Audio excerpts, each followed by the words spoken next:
Дорогие друзья, добрый вечер, доброе время суток, как говорят, потому что видеть вы нас будете, может быть, даже и утром.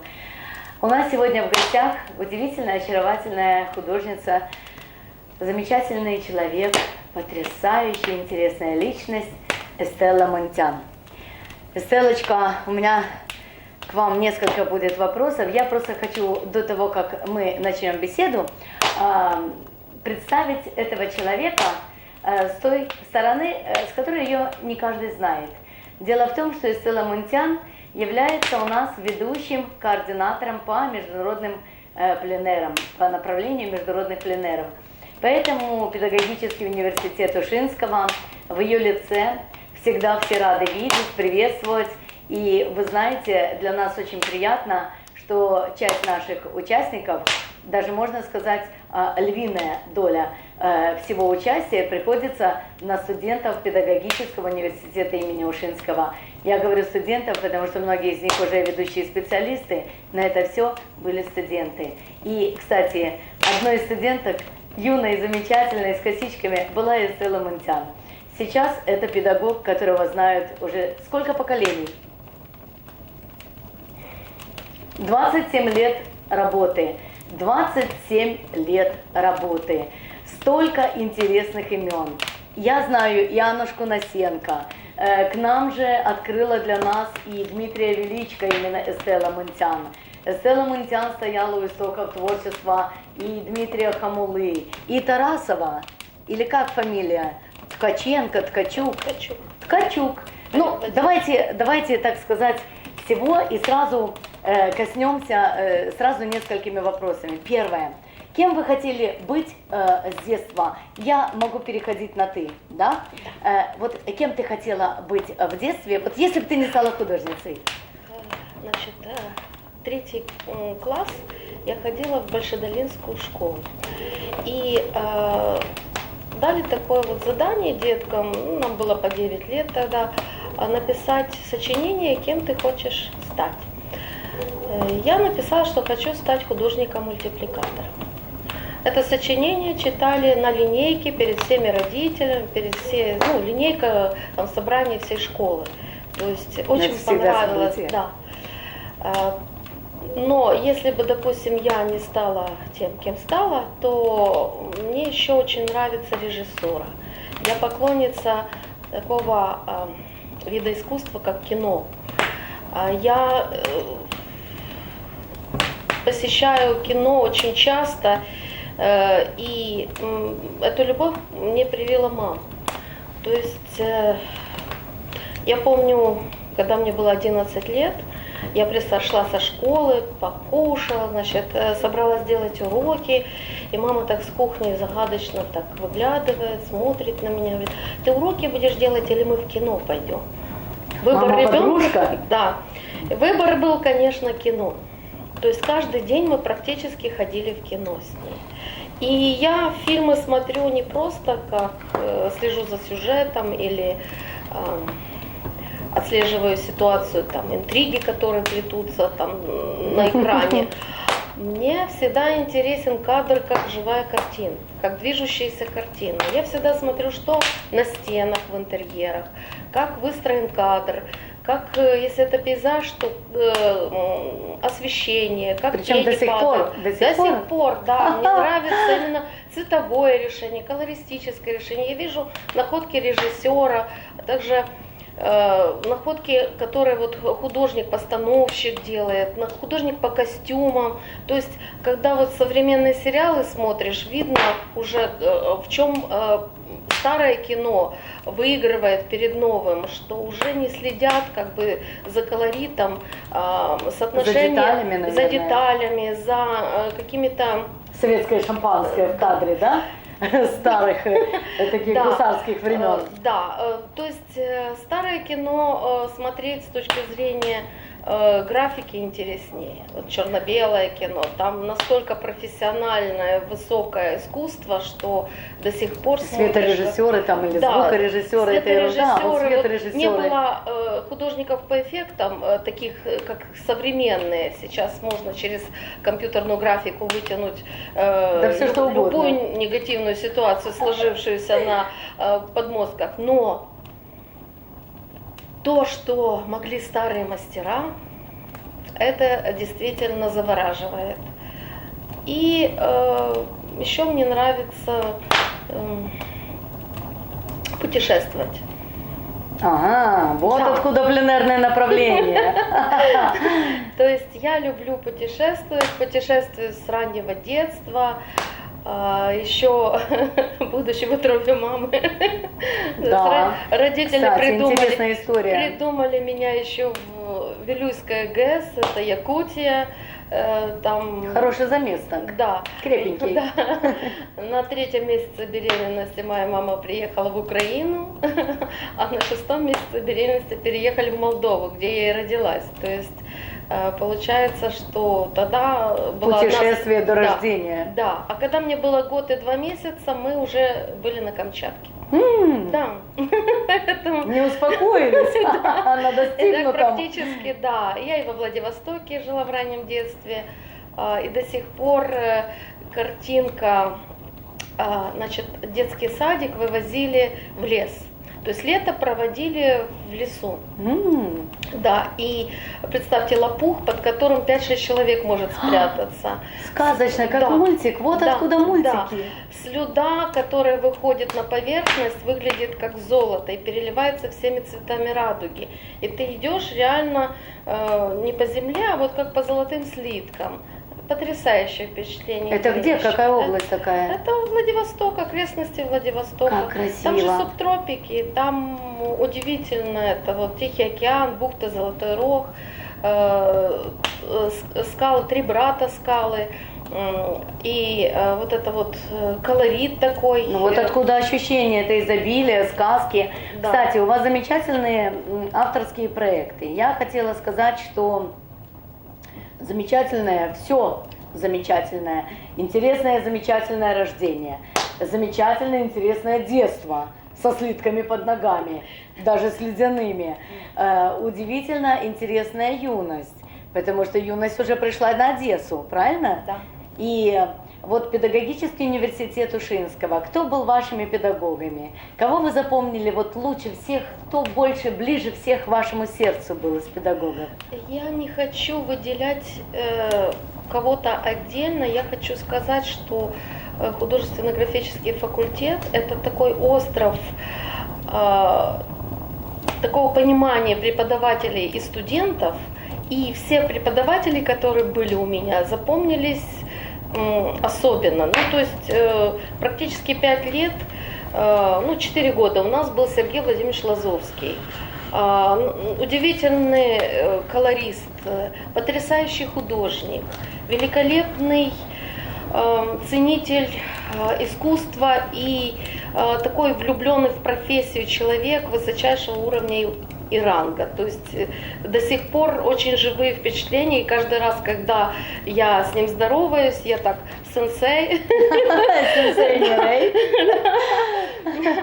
Потом Соколюк, у нас был по рисунку. Соколюк потрясающий тоже. Это мэтр, гений. Это настолько он... Мы все очень любим да. Владимира Соколюка.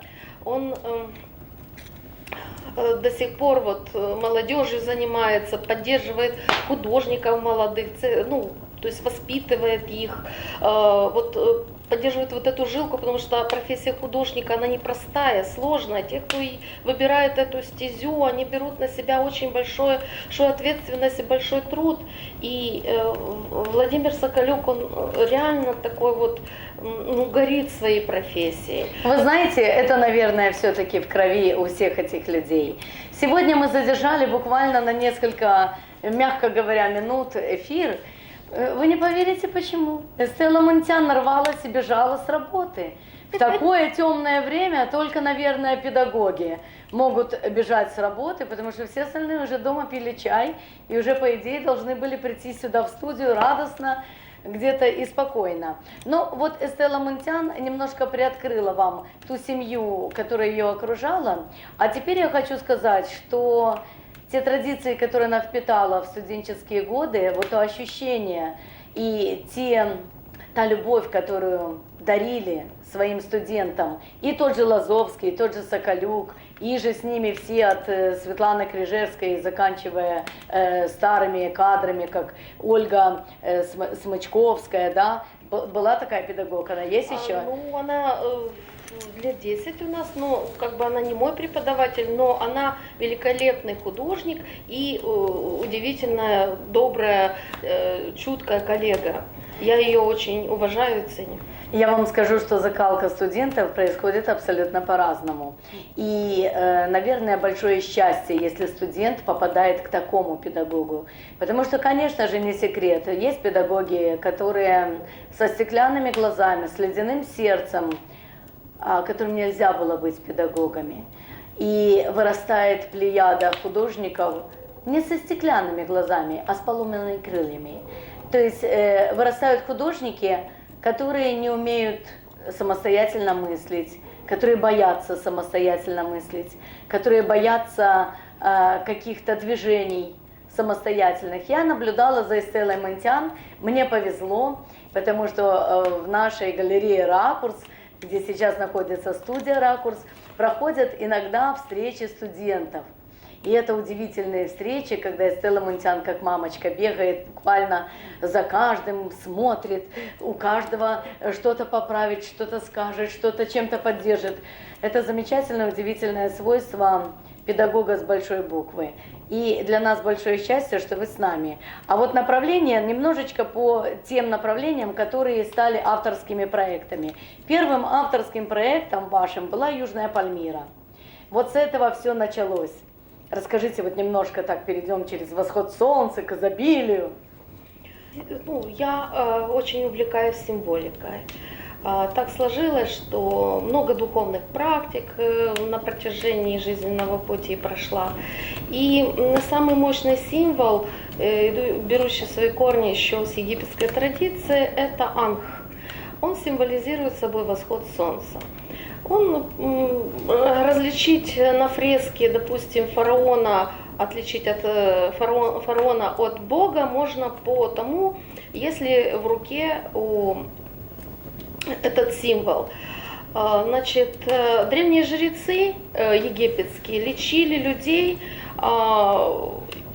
золотым и серебряным ангхом. То есть в правой руке они держали золотой ангх, в левой руке серебряный ангх. И таким образом, ну, как бы концентрируя энергию, направляя ее на человека, они излечивали практически все заболевания. Потом солнце высоко, как символ, как бог, ценилось в славянской традиции, в арийской культуре. И нет ни одного народа, ни одной культуры, которая бы не почитала это светило, эту звезду, как олицетворение Бога, как олицетворение мощной силы, дающей жизнь на земле. И название проект «Восход солнца», он должен, ну, солнце разгоняет тьму.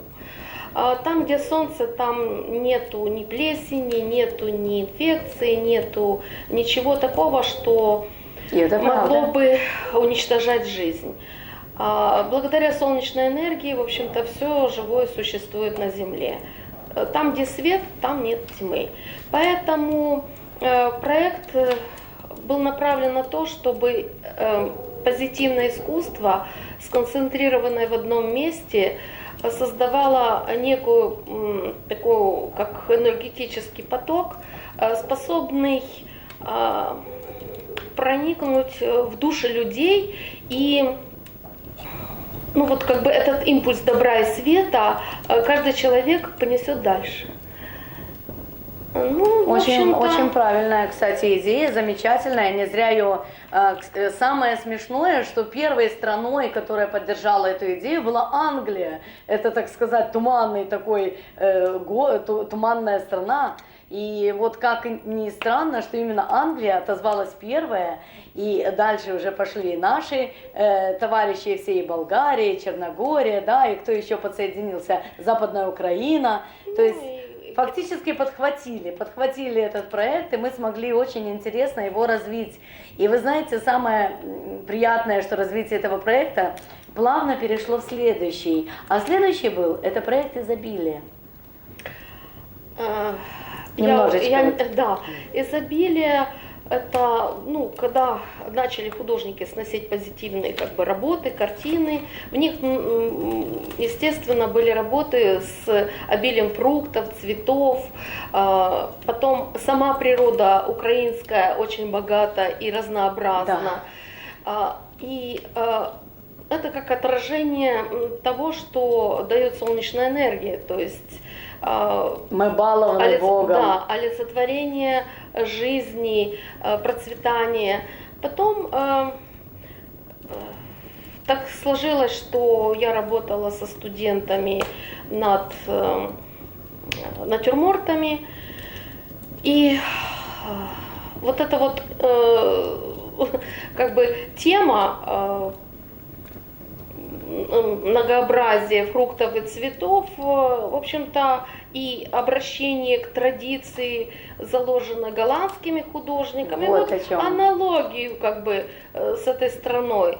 То есть страна, где нет пахотных земель, где нет промышленности, в недрах нет полезных ископаемых. Боже, какие мы богатые. Да. Живет, процветает, и там люди ведут достойную жизнь. Там нету людей за гранью бедности и нищеты. Почему мы на черноземах с лесами, с горами, с морями, с полезными ископаемыми под ногами, Господи, от золота до руды, ну все, что тут все в Одесской области вон бриллианты добывают. То есть получается, причем трубки вот эти графитные выходят на поверхность. Потрясающе. Вот нате вам, все, Бог дал все. Все. Нефть, газ, все есть. И почему мы прозябаем? То есть что-то у нас на духовном плане не хватает. Перед нами Господь ставит определенные задумайтесь, люди, трудности. Да? А что в нас не так, что мы не живем как голландцы? Поэтому я решила через осознание, через творческий импульс, потому что вот почему я считаю, что художники формируют пространство. Ведь художники самая распространенная, как ни странно, профессия.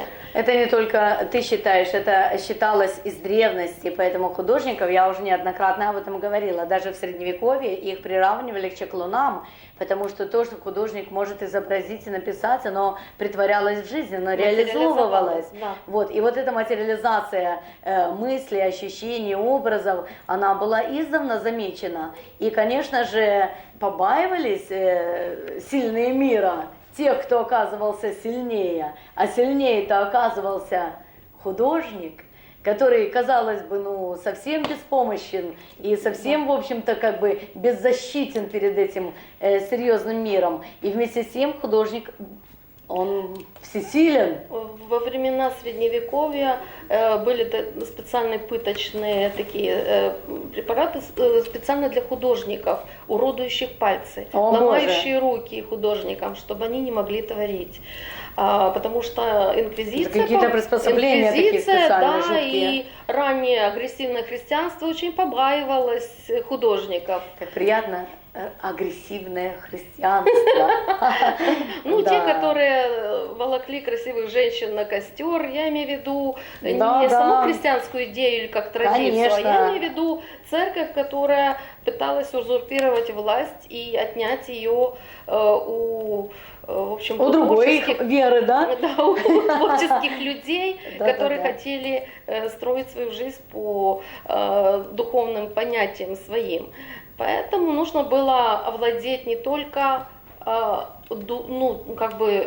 телом, но и душами людей. Нужно было полностью поработить. Да, это очень страшное черное время.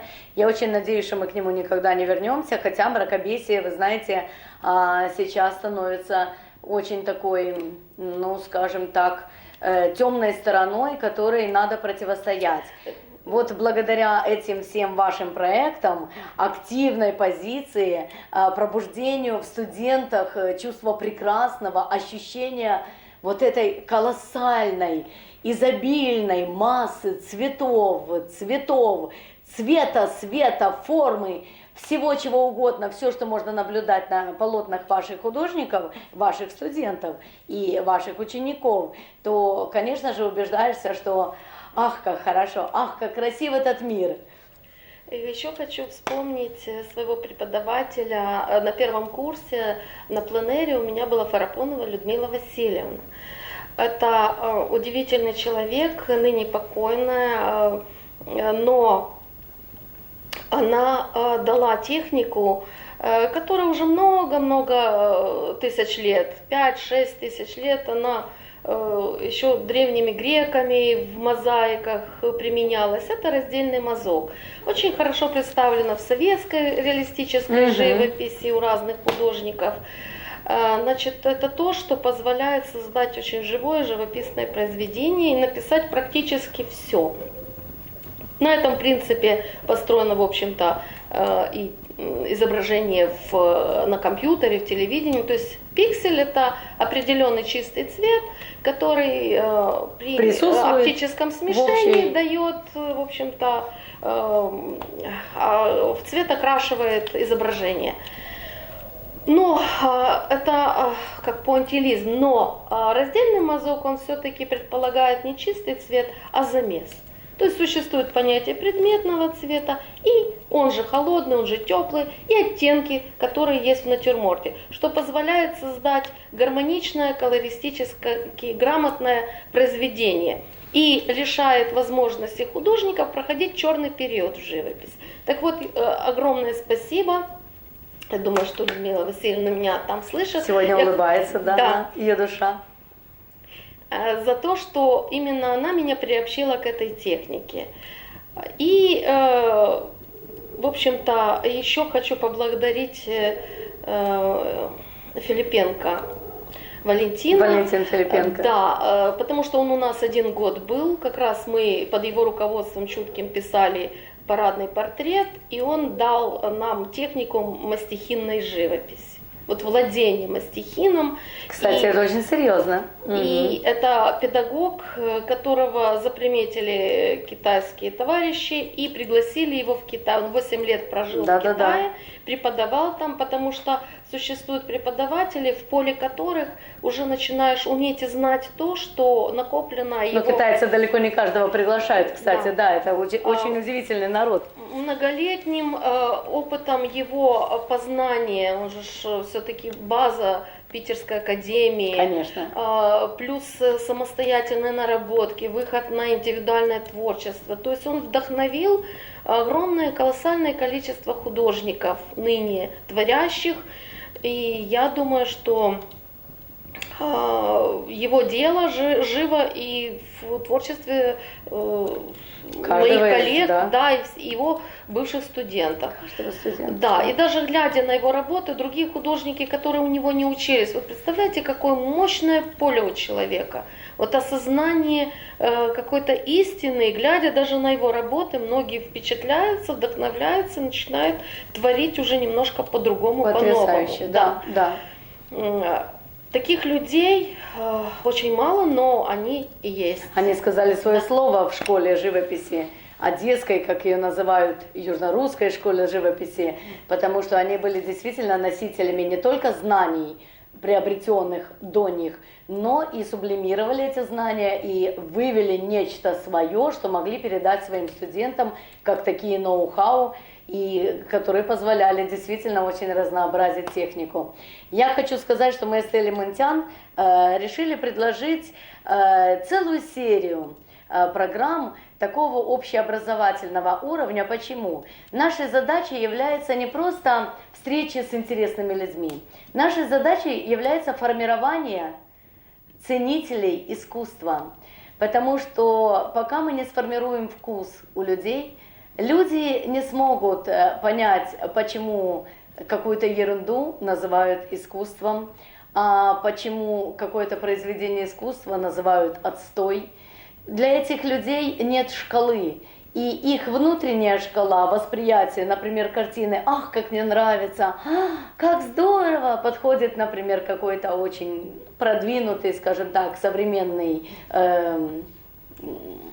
ценитель и скажет: «А это отстой! Вот здорово!» и покажет на какие-то каляки-маляки, которые, ну, действительно полный отстой с точки зрения действительно искусства. Потому что есть понятия, о которых мы можем спорить, есть та часть искусства, которая называется эмоция, эмоциональная составляющая обязательно. Если произведение выполнено идеально, но не вызывает эмоций, то это уже просто хорошо выполненная работа. Однако же, если картина заставляет думать, если картина себя, в себя просто втягивает зрителя, и зритель буквально начинает путешествовать по пейзажу, или чувствовать натюрморт, или ощущать атмосферу, или проникаться каким-то настроением особым, то значит, что перед вами произведение, если оно задело ваше сердце.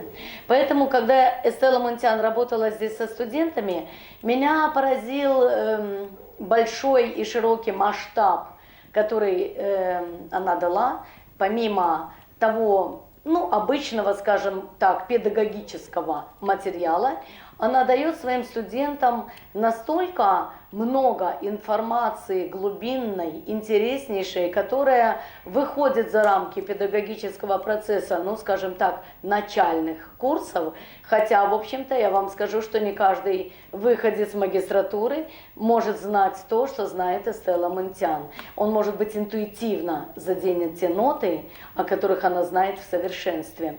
Поэтому Эстела Мунтян для нас будет очень важным и интересным собеседником на будущее. И напоследок мне хотелось бы немножечко о той организации, которую совсем недавно Эстела Мунтян впервые позволила себе уже свою собственную организацию общественную. И как она называется, и немножечко об этой организации. Создалась под проекты, связанные с поиском и нахождением в среде, не располагающей к творческой реализации, детей, способных, в общем-то, творить. Моя мама в свое время не получила поддержки, да, не стала художником, хотя у нее к этому был большой талант. 7 декабря, кстати, День Святой Екатерины. Как-то так случилось, что ваша мама и родилась, и ушла 7 декабря. 7 декабря в арт-галерее «Ракурс» запланирована персональная выставка Эстелы Мунтян, посвященная памяти мамы, и это приурочено Дню Святой Екатерины. И я уверена, что здесь будет очень интересно. И то, что она сейчас сказала по поводу самореализации, то, что она будет способствовать этому, мы уже убедились, вы знаете, поприсутствовав, а ведь мы, как энтузиасты, бываем в самых глубинках, и мы побывали в одной из интересный район Молдаванка, да? Интересных районов Молдаванки. И в одной организации, которая называется «Семья», Наталья Савченко, а Наталья Савченко тоже неравнодушный человек, и она очень искренне, активно интересуется всем. И она конкурсы рисунка делает, и нас пригласила в жюри, и детей там, дети вообще, сами понимаете, что такое молдаванка. Эти дети загорелись. С какой они радостью примчались на мастер-класс, их не надо было звать. Они сидели как птенчики, они сидели как птички. А Эстела Мунтян, рассказывая, говоря, смотря сразу на 20 человек, она молниеносно выделила одного, который шел впереди всех, который понимал все, что она говорит.